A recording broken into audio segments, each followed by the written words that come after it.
Ahora solo quedaba por determinar a qué frecuencia silbaba el silbato y resultó ser a 2600 Hz. De esta forma el Capitán Crunch se construyó un oscilador electrónico a dicha frecuencia, y lo dio a conocer entre la comunidad hacker. Dicho invento recibió el nombre de caja azul, dado hecho porque Pacific Bay intervino multitud de estas cajitas en una redada y todas eran azules. 5 de junio de 2002. Tron, amigo, ya no estás entre nosotros. Este es un caso difícil de explicar, por lo que no entraremos en complicados detalles, pero quizás es el caso de fracking más oscuro de la historia, pero vale la pena recordarla, en memoria de nuestro amigo Tron.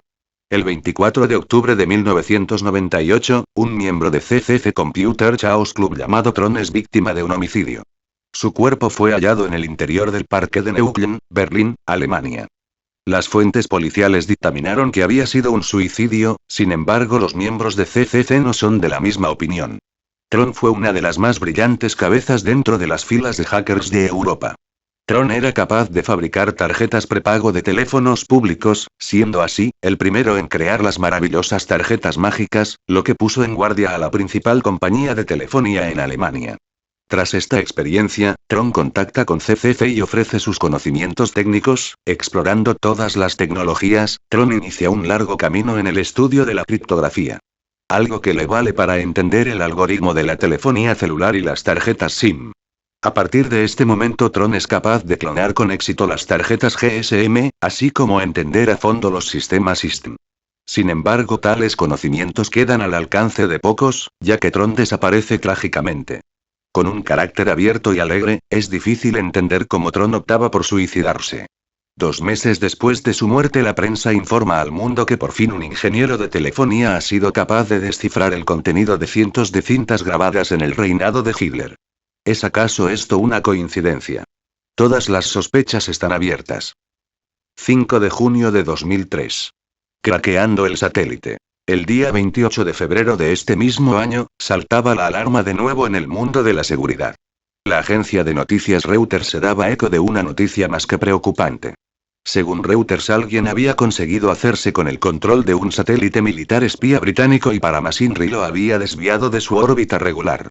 El satélite al que se hacía mención, era uno de los encargados de repeler un ataque nuclear y formaba parte de un grupo de 4 satélites denominados Skynet. Estos satélites se emplean para el control de los conflictos dentro de Europa, como el ocurrido recientemente en los Balcanes. El posible satélite controlado por los hackers sería el denominado 4D, lanzado el 10 de enero de 1998 en un cohete tipo Delta II. En el espacio existen unos 300 satélites de este tipo. Dichos satélites poseen multitud de canales de comunicación secreta para entornos militares. Dichas comunicaciones son el eje en un conflicto y afecta directamente en el resultado de este. Por ello los hackers freakers parecen tener el ojo puesto en este prometedor método de comunicación, dando un paso más allá que el simple teléfono. 5 de junio de 2004. Virus en los teléfonos móviles, mito o realidad. Hace unos meses saltó de nuevo la alarma más temida, la existencia de un nuevo virus malicioso, pero en este caso la noticia cobraba más interés, dado que el nuevo virus anunciado era enviado a través de la red GSM de todo el país hasta alcanzar un número concreto de teléfonos móviles. La noticia matizaba con especial interés que el nuevo virus era capaz de borrar o modificar la ROM del teléfono celular, de esta forma el teléfono quedaba inservible. Pero la buena suerte parece correr de nuestro lado, ya que hasta el momento no hemos conocido a nadie que haya perdido su teléfono celular por estas circunstancias. 5 de junio de 2005. WAP, la llegada de las pesadillas de la red. Sin entrar en detalles de lo que es el WAP, en estas líneas solo queremos hacer constancia de una predicción informática, y es que la nueva solución de WAP, que parece querer introducir applets de Java, GIFs y otros ficheros de la red, podrían ser la causa de la existencia de nuevos virus informáticos, diseñados en este caso para los teléfonos celulares que soporten la nueva generación de WAP. Si no, tiempo al tiempo. 5 de junio de 2006. Freakers en el gobierno con los nombres claves de Echelon, Enfopol y Clipperchip. Parece ser que existen más casos de freaking en los altos cargos del gobierno que fuera de ella. Nos referimos a que las escuchas telefónicas no son del todo legales hasta que las solicita un juez, y aún así se atenta contra la intimidad de cada uno. Echelon, Enfopol o el Clipperchip es en resumidas cuentas un ejemplo del freaking al más alto nivel, ya que emplean métodos poco ortodoxos para interceptar las comunicaciones de teléfono. Por ejemplo, el Clipper Chip emplea una puerta trasera para desencriptar la comunicación interceptada. Esto es, que emplea un algoritmo de cifrado de datos vulnerable y al servicio de la CIA. Mientras tanto, los sistemas de Echelon o Enfopol emplean la intercepción de líneas y ondas hertzianas para conseguir el mismo efecto. De esta nueva forma de hacer freaking hablaremos en el siguiente bloque. 5 de junio de 2007. Echelon, un caso de freaking al por mayor. Hace 40 años Nueva Zelanda creó un servicio de inteligencia llamado GCSB Government Communication Security Bureau, el equivalente a la NSA americana. Ahora, y en colaboración con la NSA, crean Echelon.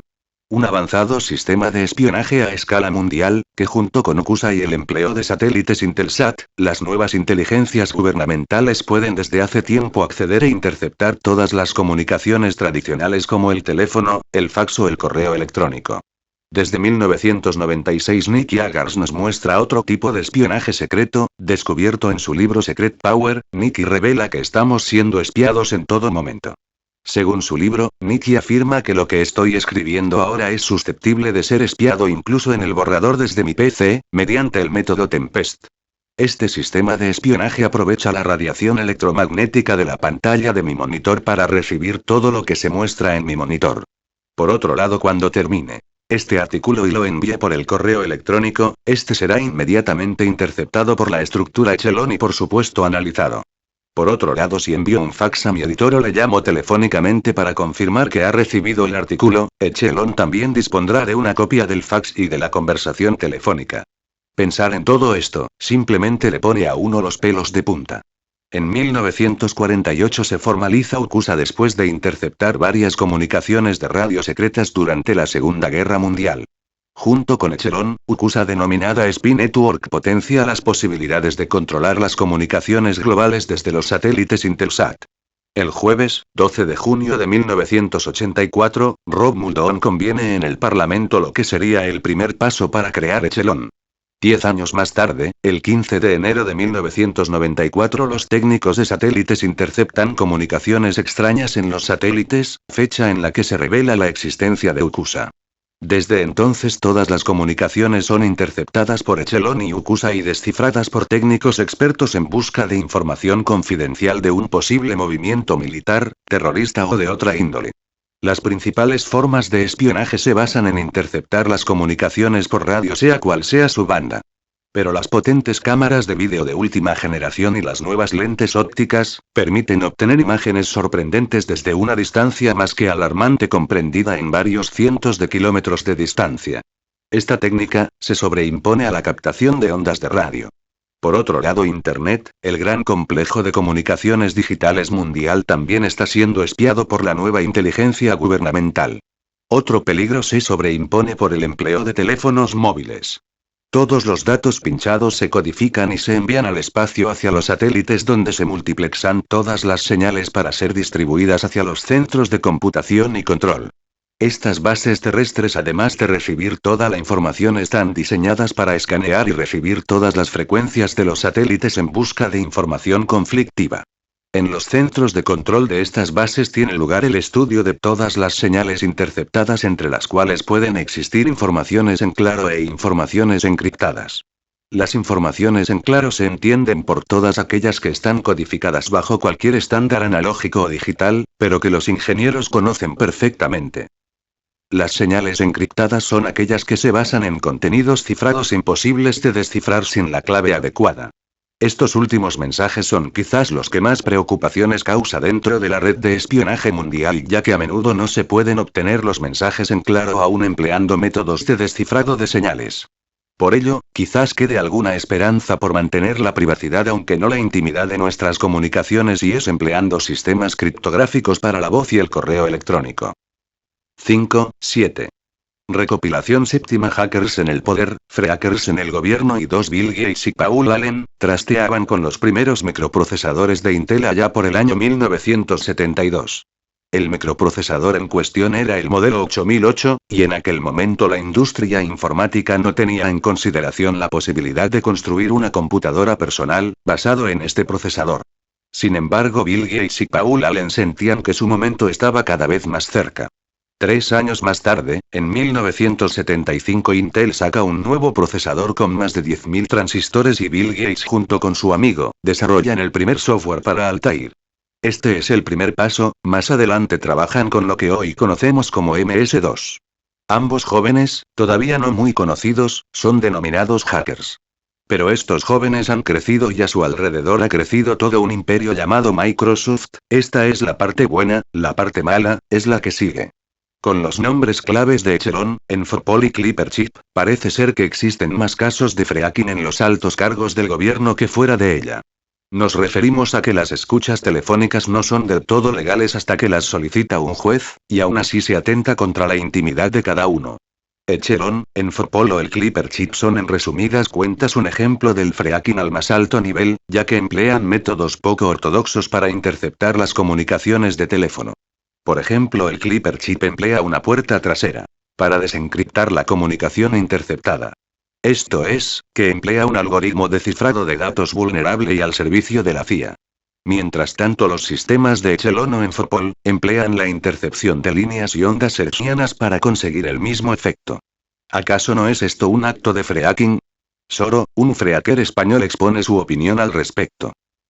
Parece inevitable el catalogarnos a nosotros como los únicos malos. Si yo consigo crear un clon de una tarjeta prepago de teléfono, soy un delincuente. Si consigo realizar una escucha en una línea de teléfono de mi vecino, soy un delincuente. Si Echelon escucha a medio mundo interceptando correo electrónico, fax y teléfono, es simplemente para realizar su trabajo. ¿Qué sucede realmente? ¿Por qué un hacker o un fracker es solo malo cuando está fuera del gobierno? Soro se muestra escéptico sobre esto, cree a su vez que los hackers, los crackers y los frackers ocuparán al final, un lugar dentro de las esferas más altas de cada estado, como parte del personal cualificado. Es inevitable. Internet es más que una revolución para la sociedad. Internet es la puerta para el hacker, el cracker o el fracker. ¿Qué ordenador no está ya conectado a la red? Cada día se rompen más cortafuegos, se crean más virus y se desarrolla más software para romper sistemas. En definitiva, cada día hay más gente que domina el arte del hacking, pero cuidado, también es cierto que cada día hay más gente que emplea mal las técnicas del hacking o para fines nada correctos. Por esa misma razón, los gobiernos de todos los países deben aceptar a buenos hackers, de fiar, sonríe, para contrarrestar las hazañas de algunos buenos hombres malos. Dicho esto, no queda más que decir. 5.8. Recopilación octava. Hackers, la rebelión de algunos hombres buenos. En el argot informático, hacker es aquel con amplios conocimientos informáticos, capaz de pasearse a sus anchas por los discos duros remotos vulnerando todo tipo de puertas de seguridad, haciendo uso de los bugs informáticos. Fallos, que nunca sabremos si están en los sistemas por cuestiones técnicas, por error o simplemente porque los programadores lo han dispuesto así y punto. Tal es el interés, creado en torno a los hackers, que tanto el cine como la literatura recurren a ellos de forma menuda. Solo hay que echar una mirada a nuestro alrededor para comprender lo que está sucediendo. Bruce Sterling, Anonymous o John Markov son los nombres habituales que podemos encontrar en las librerías. Pero el tema de los hackers ya no les pertenece solo a ellos. En nuestro país, Arturo Pérez Reverte muestra su interés por los hackers en su novela La piel del tambor. La novela arranca con la intrusión de un hacker en los ordenadores del Vaticano. El padre Ignacio Arredi, un jesuita huesudo y flaco, será el soldado que deberá defender las redes del Vaticano en el resto de la novela, con la ayuda de otros jesuitas expertos informáticos. Arturo Pérez Reverte cree que los hackers se retuercen de placer cuando consiguen penetrar en el sistema del Chase Manhattan Bank, el Pentágono o el Vaticano. Y en parte tiene razón, de modo que los define de una forma muy curiosa, les llama los yonkis del chip. Más adelante hace mención en otro punto importante en el mundillo de los hackers y los sysops. El padre Arregui pone el dedo sobre el cursor que en ese momento parpadeaba en rojo e inquiere, ¿es nuestro hacker? A lo que el otro jesuita responde que sí. ¿Qué nombre le ha asignado? Añade el padre Arregui, Vísperas, responde el jesuita, Vísperas. Es por lo único que se les conoce, por el nick. Su rostro se representa por un nick, su imagen es un nick y el propio nick tiene un significado, así como refleja la personalidad del hacker. Ahora Vísperas había entrado en el ordenador personal del Santo Padre. 5 de agosto de 2001. El primer hacker, ajaja, ¿quién fue primero? ¿Qué nick tenía? O eso fue mucho después cuando llegó todo eso de los cambios sociales e ideológicos. quien se proclamó a los cuatro vientos: soy un hacker. Se han escrito muchas buenas historias. Podemos ordenarlas por fechas, pero ¿las conocemos todas? Ni siquiera los escritores que se pasan la vida recopilando información sobre el tema, pueden concretar una fecha, una hazaña o un principio concreto. ¿Acaso es posible crear una línea divisoria entre el hacker y el curious? En 1959, cuando las computadoras eran enormes masas de cables, válvulas y más masa de cables, un grupo de alumnos del prestigioso Massachusetts Institute of Technology MIT protagonizaron lo que para algunos sería el primer acto de hacking informático. La afirmación está fundamentada, ya que en aquella época, la época de los dinosaurios metálicos, solo los operadores tenían acceso a estas moles y solo sus dedos podían acariciar las tarjetas perforadas. Lo que creaba directamente una sensación de deseo a los usuarios que debían entregarles los programas a los operadores, para que estos, más tarde y tras introducirlo en el ordenador, les devolviese los resultados. A los chicos del TMRC, miembros del club de modelo de trenes, esto les ponía, francamente malos, de modo que se las ingeniaron para introducir ellos mismos en ocasiones aisladas los programas en el ordenador. Pero seguía sin ser suficiente y se las ingeniaron de nuevo, para esta vez, tener contacto con el ordenador desde una sala de terminales a la que en realidad no tenían acceso de forma oficial, colándose en ellas por las noches, sin preocuparles las menudencias administrativas. Poco tiempo después, uno de los alumnos aventajados, llegaba a ser un destacado profesor del MIT y en aquel entonces aparecía un nuevo ordenador mucho más avanzado, el TX-0, que introducía el teclado. Esto les permitía introducir directamente los datos en el ordenador y obtener los resultados de forma directa. Esto les motivó profundamente y la respuesta estaba en pasar largas horas delante del ordenador, lo que les llevó a realizar cosas con el ordenador que ni los propios diseñadores podían imaginar. Fue en ese entorno cuando el término hacker comenzó a aplicarse a aquellos pirados de la informática que se pasaban largas horas delante del ordenador y hacían cosas con ellos que se salía de ciertos cánones. En cualquier caso, el bautismo de fuego no fue precisamente el adoptar el término hacker, sino de ser los primeros en pensar de forma diferente acerca de cómo utilizar los ordenadores y qué se podía hacer con ellos. Las posibilidades debieron de ser muchas para que estos estudiantes crearan una ética que regia el comportamiento de los hackers. Esta ética aún a día de hoy, está vigente y parece ser respetada y comprendida por todos, por lo menos cuando se trata de reivindicar que la información debe ser libre para todos. Esta forma de ver las cosas, es probablemente el pilar de todos los hackers. Pero ahora viene la pregunta del millón: ¿son estos estudiantes del Tech Model Railroad Club los primeros hackers de la historia? En parte podría decirse que sí, ya que la fecha en la que suceden los hechos juega un importante papel. Estamos hablando de cuando los ordenadores se llamaban computadoras y carecían de teclado. Sin embargo, queda reflexionar un poco. La palabra hacker está atribuido a los que tocan los ordenadores y al mismo tiempo se les atribuye este nombre a los curiosos, a los que estudian los sistemas, a los que quieren saberlo todo acerca de lo que tiene delante o puede tocar. Entonces, ¿quién no afirmaría que antes que estos muchachos, otros, ya pretendían desvelar todos los misterios de los avances tecnológicos de aquel entonces? Un técnico debe conocer a fondo el sistema eléctrico, electrónico o mecánico, si quiere dar con la avería y repararla. En parte, los técnicos son los más interesados en conocer el sistema. Para ellos la información debe ser libre, a cuanta más información, mayor eficacia en su trabajo y más rentabilidad. Además, solo una fuerza mayor les ha motivado a ser técnicos. Porque les gusta. Entonces, ¿cómo sabemos quién fue primero? Dada la situación, tomemos como los primeros, a los chicos del TMRC y el MIT, solo por el hecho de ser los primeros en adoptar el término hacker. 5.9. Recopilación novena. Hackers de 15 años. Cuando se habla de hackers siempre se nos viene a la cabeza la imagen viva de unos chalados por los ordenadores, melenudos y a menudo rodeados de latas de Coca-Cola, mientras sus cuerpos están encorvados sobre el teclado en medio de la noche. Nada más lejos de la realidad, los hackers de hoy, apenas son unos adolescentes de 15 años que muestran su habilidad haciendo frente a los sistemas de seguridad más grandes del mundo.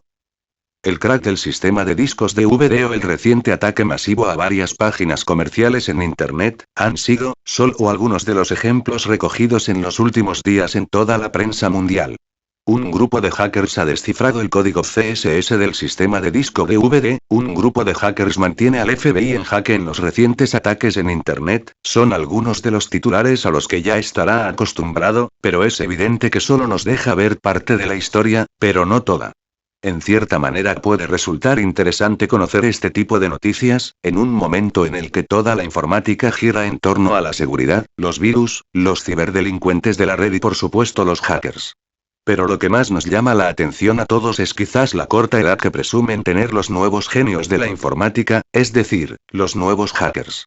Después de una exhausta investigación sobre los últimos acontecimientos en el mundo underground, hemos descubierto que los mayores ataques contra la seguridad y la tecnología, es decir, las mayores roturas de sistemas, han sido capitaneadas por jóvenes adolescentes que apenas si han cumplido los 15 años.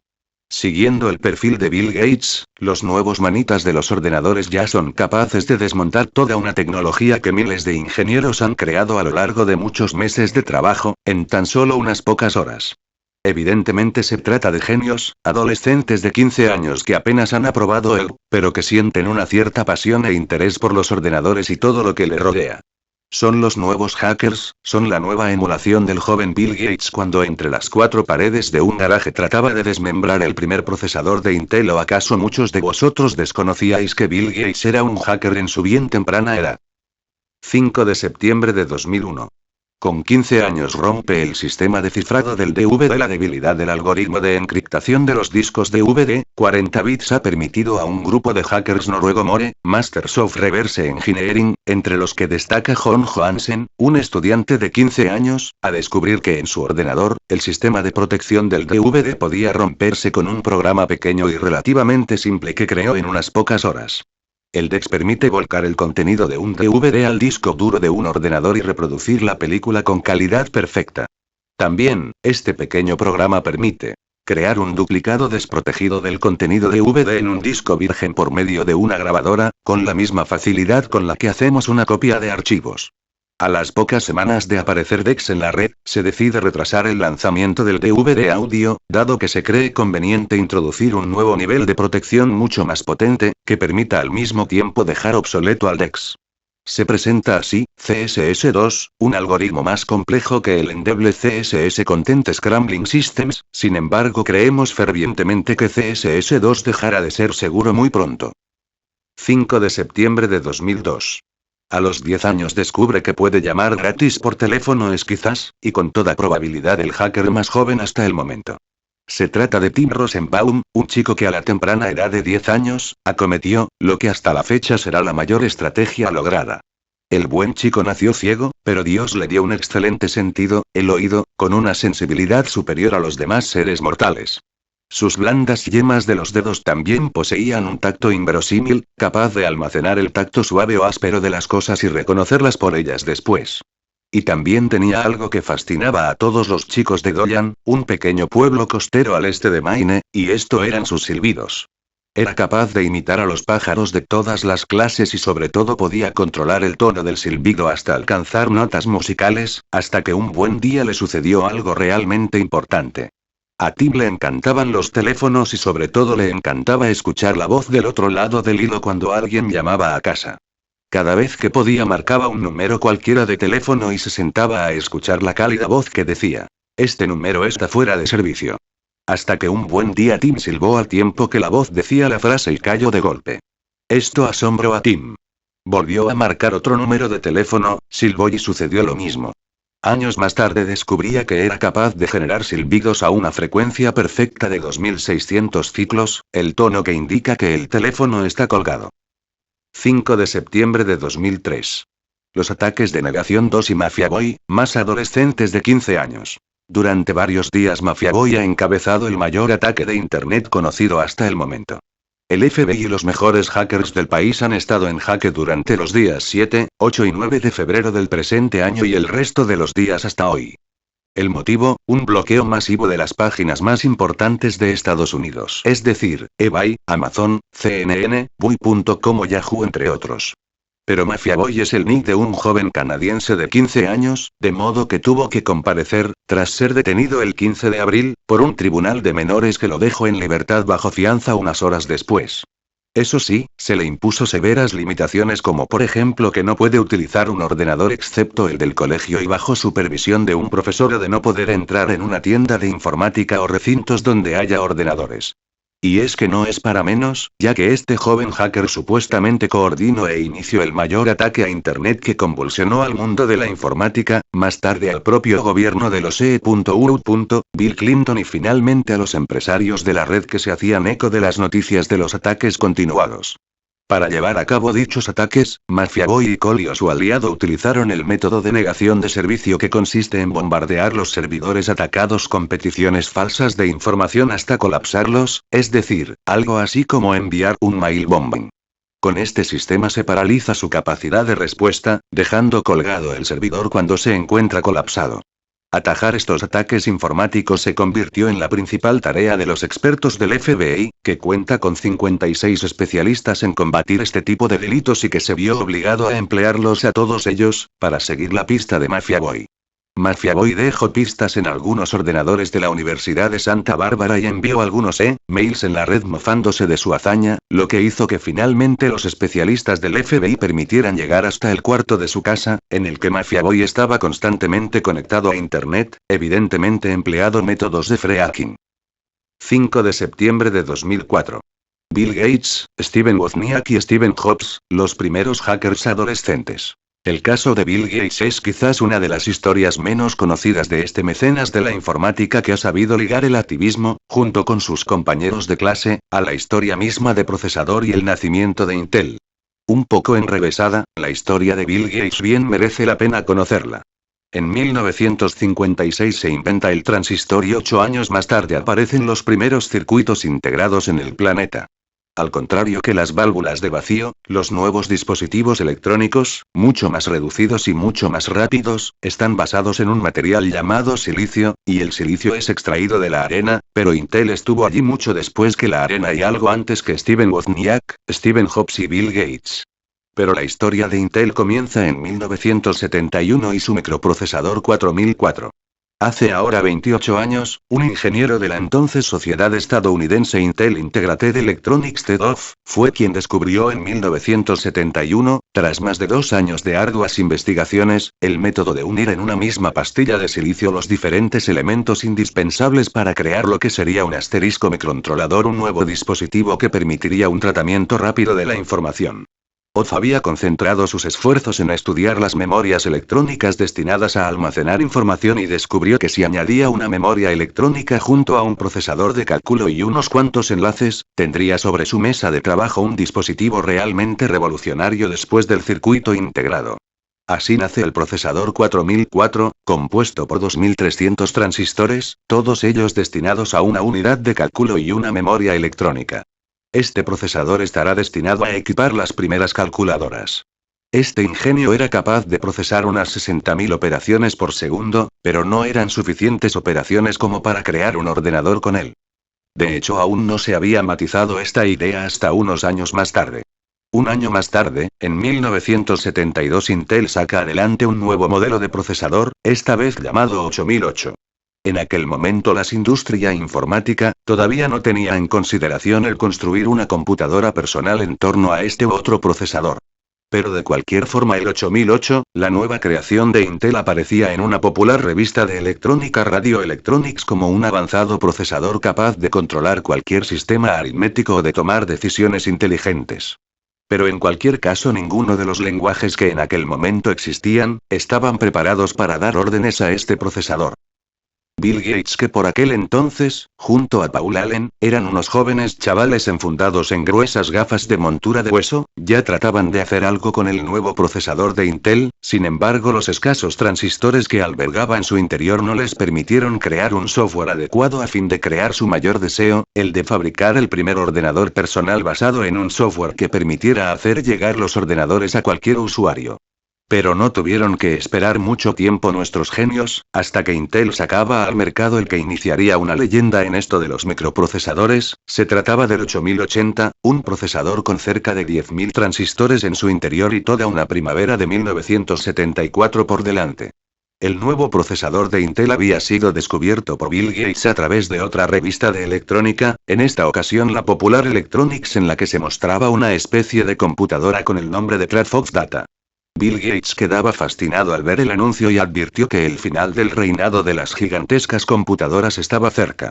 El nuevo chip de Intel contenía 2700 transistores más que su antecesor y era unas 10 veces más rápido que su homólogo, lo que permitía acercarse un poco más a la idea que Bill Gates tenía del futuro de las computadoras. Un año más tarde, en 1975 aparecía otra nueva computadora en la portada de Popular Electronics, en esta ocasión era la Altair 8800 y también Bill Gates se hacía eco de ello. Ese mismo año Bill Gates junto a Paul Allen escribía un nuevo software para Altair. Un año más tarde Steven Wozniak y Steve Jobs presentaban su Apple I. 5 de septiembre de 2005. Entonces, un niño es un hacker, como habrá podido comprobar. Algunos hackers, además de comenzar su nueva faceta a una edad temprana, han condicionado la evolución de la tecnología como Bill Gates y Steve Jobs, otros simplemente han demostrado que las nuevas tecnologías parecen estar hechas para la nueva generación. Así, parece evidente, tras leer estas historias, que los grandes gurús de la informática y la tecnología de nuestros tiempos, son o han sido adolescentes con grandes facultades, hackers de pronta edad que han marcado un hito a seguir. El hacker más joven es el ganador. Ya se declaró en su día que si ser curioso e interesarse por comprender cómo funciona una cosa era ser hacker, entonces un niño que pregunta a su padre el porqué de las cosas, es un hacker. 5 de septiembre de 2006. El final de las recopilaciones. Bueno, si ha llegado hasta aquí, espero que haya disfrutado con todas estas historias y que forman parte del mundo underground desde ahora. Todas estas historias son casi un anexo al capítulo de historias de hackers y crackers. Por otro orden de cosas, aquí no encontrará todas las artimañas realizadas por los hackers en los últimos años, y ni mucho menos la de los últimos meses, a todo esto cuando cada día se suceden nuevas situaciones en la red de Internet y fuera de ella. Recopilar aquí todo lo que ha sucedido y que sucede en la actualidad, sería simplemente una tarea imposible, amén de las 2000 páginas que necesitaría para ello. No obstante, de a buen seguro que aquí tiene las historias más llamativas de la historia del hacking.